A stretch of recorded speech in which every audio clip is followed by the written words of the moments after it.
These were the only pictures made in the city during the siege. Barricades were being thrown up throughout the town. Everyone had to help. The newspapers and radio were giving reports of army victories to keep up civilian morale. Of the progress of the war outside the city, we received only false reports. But suddenly we knew the truth.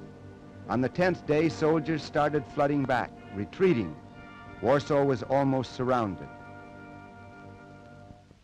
The bridges over the Vistula were the main military objectives of the air raiders. Planes dived low over the city as they attacked. Polish anti-aircraft batteries actually made many direct hits. About 50 German planes, all told, were brought down while I was in Warsaw. 7 women had been machine gunned from the air while digging potatoes. Beside one mother's body, a stunned child waited for what might happen next.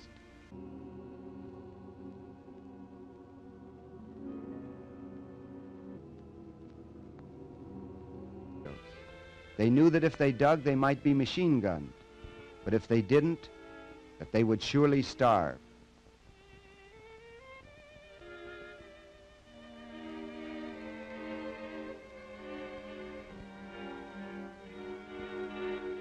And huge craters were blasted in the streets, sometimes almost at my feet.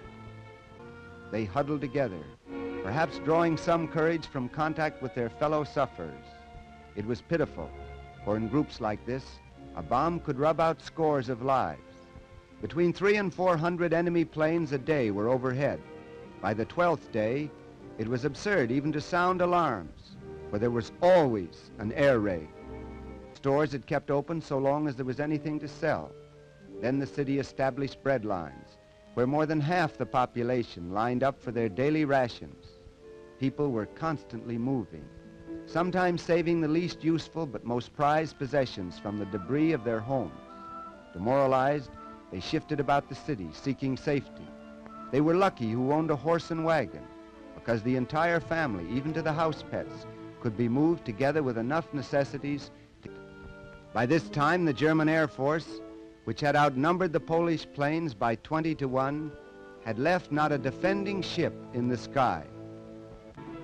A new type bomb appeared, a 500-pounder. It was almost impossible to put the fire out, for water mains had been blown up. At night I roamed through the city, photographing blocks of closely packed apartments, which were in flame. Blackouts were completely ineffectual, and the fires lighted up the city for miles around, by 25 or more misses. I made these scenes on a Sunday afternoon. The church had been struck during Mass that morning.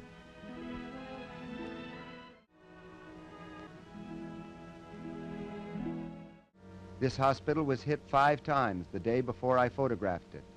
Wounded civilian victims of earlier air raids in the city had occupied these beds when this raid came. It was like a grim avenger, relentlessly determined that they should not escape. In the operating room, the largest maternity hospital, holding their newborn infants on their laps, 4 days old, and already a casualty of war. Here were youngsters with life just starting, being hidden away from death.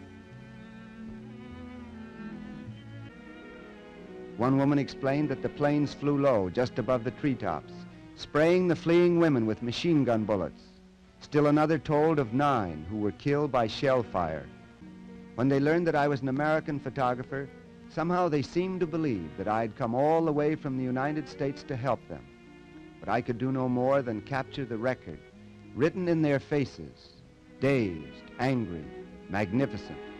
Many of the middle-aged were sullen and angry. Youngsters were half resentful, half resigned, while their elders turned to prayer. These are the faces of a nation besieged. These helpless civilians were the real victims and the unhappy heroes of the war of siege.